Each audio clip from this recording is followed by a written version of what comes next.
Welcome to the exquisite Highland town of Kingussie, located just 15 miles away from the geographical centre of Scotland. We begin our walk around this famous town high on up on Ardbroilach Road, where we're looking down across what was once the site of a 16th century monastery, survived today only by the old town cemetery below. The monastery, dedicated to the famous missionary St. Columba, was one of the earliest sites of importance in what is today Kingussie, as the town today is largely a creation of the late 18th century, when it was laid out as a brand new planned town. That makes Kingussie an unusually precise settlement among the wild Highlands, and the town is renowned for its range of captivating streets and architecture, with landmarks like this, the Clock Tower, gifted to the town in 1921 by a New Zealander named J.C. McGrewer, who was educated here in Kingussie. Occupying a prominent position at the top of the town, the Clock Tower offers some spectacular views not just across the town of Kingussie, but also across its famously spectacular mountain surroundings. Kingussie's mountainous surroundings and austere architecture are just a couple of the many things that make this town so fascinating. And, as we'll talk about in more detail later on, Kingussie is also known as the home of, no word of a lie, the world's most successful sports team of all time. Now, the Clock Tower is one of just a number of impressive landmarks to be found in this town, which was laid out as a planned town by the 4th Duke of Gordon, the chief of the historic Highland clan Gordon. Now, Kingussie had existed as a very small settlement in the centuries before the Duke of Gordon's work began. But located deep in the heart of Scotland, one of the country's most sparsely populated regions, it was never a place of real note beyond the now lost medieval monastery. As we can see from this map, Kingussie sits within the sprawling Cairngorms National Park, home to a range of barren but immensely high mountains in which you'll find very few major settlements. In fact, Kingussie, located about 40 miles south of Inverness, is one of the largest settlements within the Cairngorms Park, home to a relatively sizable population of around 1,500 people.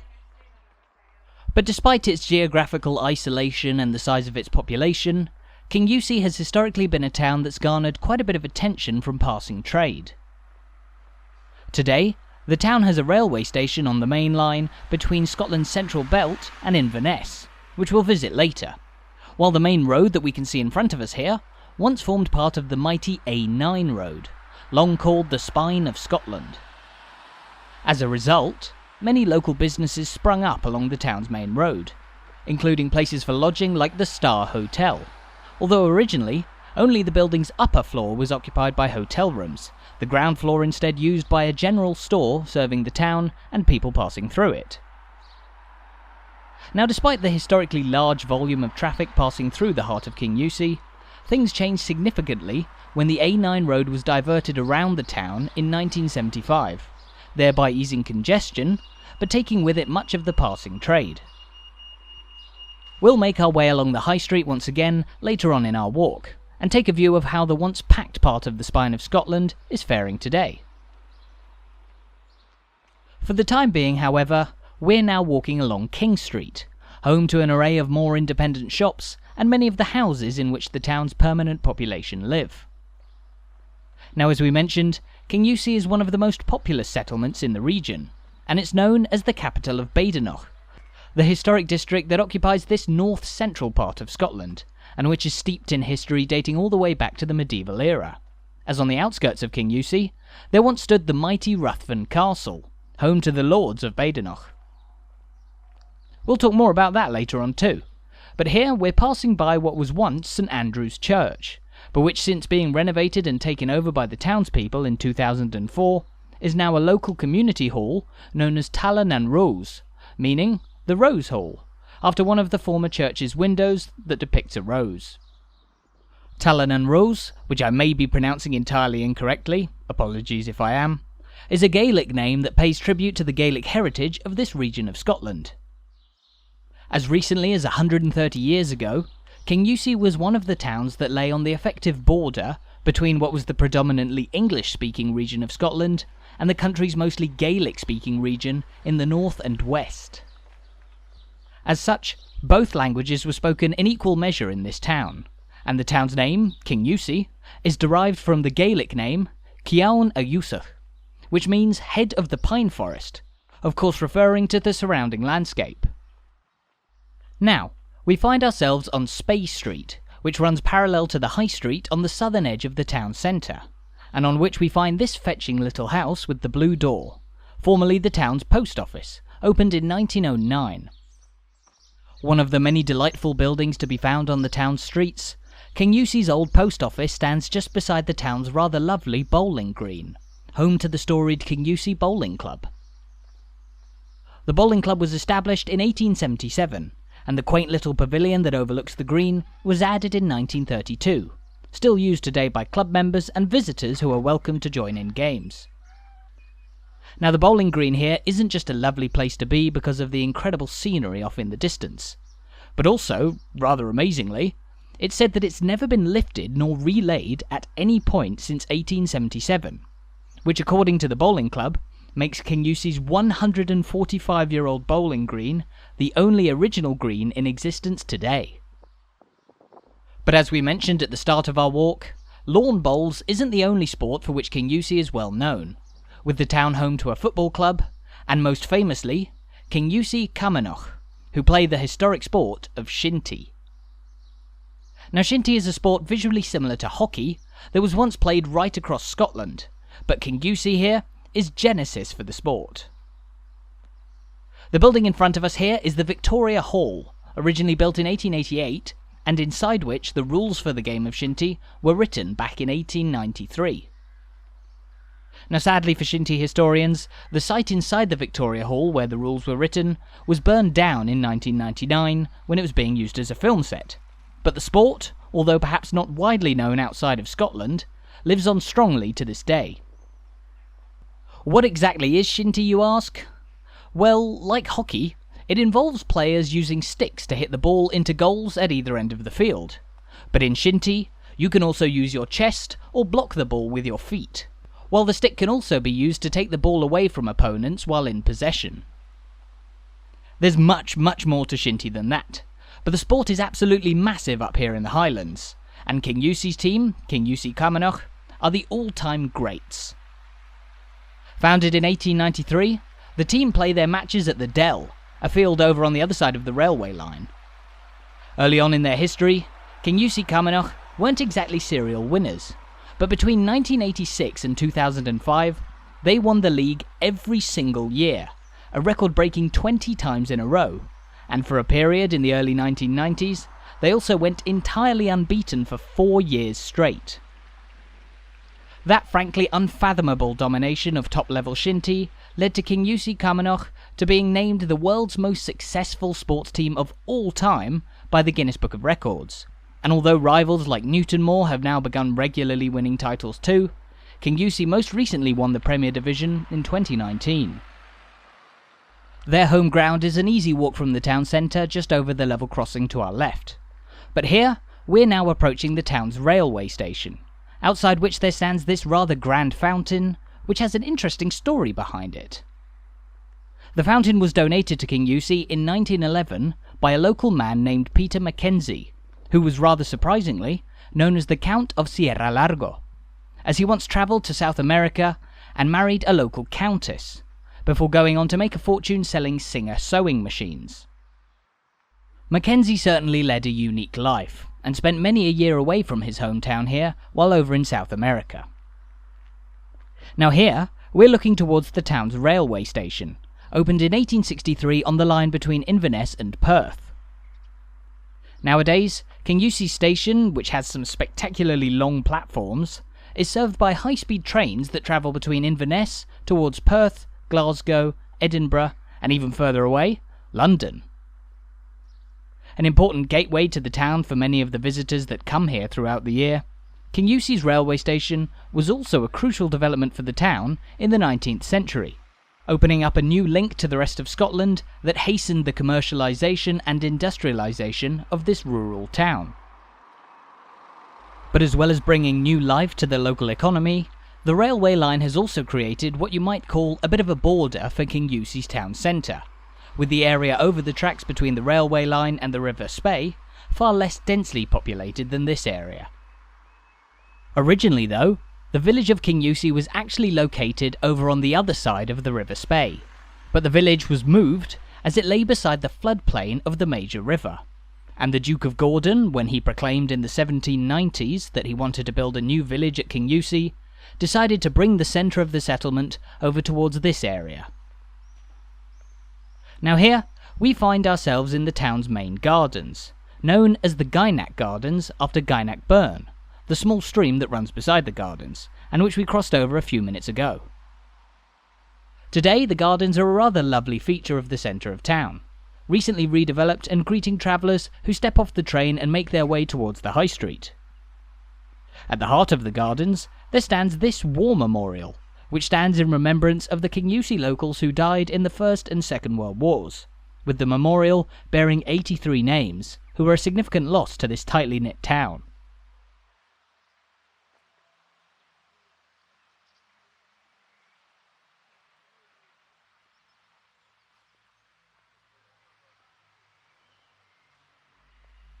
Now as we pass by Kingussie's War Memorial, up ahead at the end of the town's central gardens, we can see a rather expansive building that rather dominates this part of the town. It's the Duke of Gordon Hotel, the town's premier lodgings, of course named after the man who designed the modern town of Kingussie. The current hotel was built in 1906, but the site on which it stands has a much longer history, with an inn having existed there since at least the 18th century. For a long time, the Duke of Gordon was a regular stopover for people travelling by stagecoach along the old A9 between the north and south of Scotland. Visited by thousands of people over the decades, perhaps the most famous person to set foot in the Duke of Gordon Hotel was none other than Queen Victoria, who visited in 1861 with her husband Prince Albert during an expedition around the Highlands. In her personal diary, the Queen says that she spotted the Duke of Gordon Hotel all the way from beyond the River Spey, where she was visiting the ruined Ruthven Castle, and she arrived into the town as its residents flocked from out of their houses to see the monarch arriving. Now, long after Victoria's visit, the A9 was indeed diverted around the centre of Kingussie, hitting the thriving trade of the Duke of Gordon Hotel. But it's still an important building in the town, and is still popularly used as the site where members of the local clan Macpherson from all over the world gather at an annual meeting. Located at the western end of the main road in the town centre, just across the street from the Duke of Gordon, we can also see the humbly sized Catholic church of Our Lady of the Rosary and St Columba, which bookends the town centre along with Kingussie's parish church, located all the way down at the other end of the High Street. The road here leads towards the neighbouring town of Newtonmore, home to the famous Highland Folk Museum. But we're going to turn around now and make our way back along Kingussie's historic main road, towards the eastern end of the town centre. Now as we make our way past the Duke of Gordon Hotel once again, why exactly did the Duke decide to build a brand new planned town here in Kingussie? We already know that the original village was becoming unsuitable for major settlement due to its proximity to the easily flooded River Spey, which prompted the move to this area. However, before the planned town that we know today, that Kingussie was merely a tiny village, home to a couple of small cottages that were dotted around a small church. But in 1799, the Duke of Gordon decided that the church parish was deserving of a major settlement of its own, and so he planned the town of Kingussie. Now initially, progress in the town was fairly slow, its obviously isolated location meaning that it was difficult to integrate with the rest of Scotland's fast industrialising economy. But in the first few decades of the 19th century, new bridges were built across the rivers around Kingussie, and this placed the new town on the main road between not only Inverness and Perth, but also Inverness and Fort William on Scotland's west coast. With this first step under its belt, Kingussie only continued to grow, with the town becoming somewhat of a Highland resort after the arrival of the railways in 1863, with an 18-hole golf course on moorland to the north of the town added in 1890, and more hotels and villas built to accommodate visitors. Now here, we find ourselves on the main road bridge that crosses over Gynack Burn, the main stream that runs through modern Kingussie, and which was once used to power a number of mills that stood alongside it in the 19th and early 20th centuries. Gynack Burn flows down from on top of the moors to the north of the town out towards the River Spey, which it joins not far from the site of the old village of Kingussie. But beyond the River Spey, there stands an imposing landmark among the wilderness outside the town, that being the remains of Ruthven Barracks. The Ruthven Barracks, while now empty, are the best preserved of the 4 barracks built by the British government in Scotland after the Jacobite Rising of 1715. The barracks were built in 1721, after the British government had quelled an initial rebellion against the king by supporters of the so-called Old Pretender, James Stuart, son of the deposed King James II and VII. These new barracks were designed to give the government an ability to maintain a significant military presence in Scotland's Highlands, a hotbed of Jacobite sentiment, and which threatened social unrest against the British government. At the Ruthven Barracks, just outside what was then the tiny village of Kingussie, the British military could keep over 100 troops and cavalry, making it a strong military fort in the event of any further Jacobite-inspired rebellions. And in 1745, another rebellion is exactly what happened, and although the fort was successfully defended for the first year of the rebellion, in 1746 it surrendered to a huge force of Jacobites, who used the barracks as an important stronghold in their campaign against the government. Now, the Jacobite risings are historically marked as having come to an end after the Jacobites were defeated at the Battle of Culloden. But after their loss at the battle, 3,000 men of their army retreated to their stronghold at the Ruthven Barracks in the hope of regrouping. But their leader, the famous Bonnie Prince Charlie, dismissed them, accepting that the situation was hopeless. In the end, the Jacobites left the Ruthven Barracks and destroyed them so as not to be used in future. But the impressive ruins still remain outside Kingussie and serve as one of the many attractions for visitors to this town today. There's more to the story of the Ruthven Barracks, which we'll talk about later on. But here we're looking at Kingussie's historic courthouse, built in 1865. Interestingly, the courthouse, which operated right up until 2006, is surrounded by a number of buildings that link more closely with the historic industry of catering to travellers passing through Kingussie along the A9 road, including the former Temperance Waverley Hotel. While behind the courthouse, there also once stood the old parish church of Kingussie, built back in 1624. That parish church was the centre of the village that had moved away from the River Spey, and it remained so until the 1790s, when the new town was laid out, and a new parish church was built down at the end of the High Street. Now, the High Street, long lined with establishments for people to stop off in for a rest, is a little less busy nowadays. And across the road from us, we're passing by what was once a popular local pub, the Tipsy Laird, which started out its life as a small cottage, but gradually expanded over the years as more and more people stopped in for a drink. Sadly, the Tipsy Laird is currently closed, although it's set to reopen in the near future as another restaurant in the town centre. And so, while Kingussie's High Street certainly isn't as bustling as it would have been when this small road was the main route between the north and south of Scotland, it is still the focal point for what is a humble local community,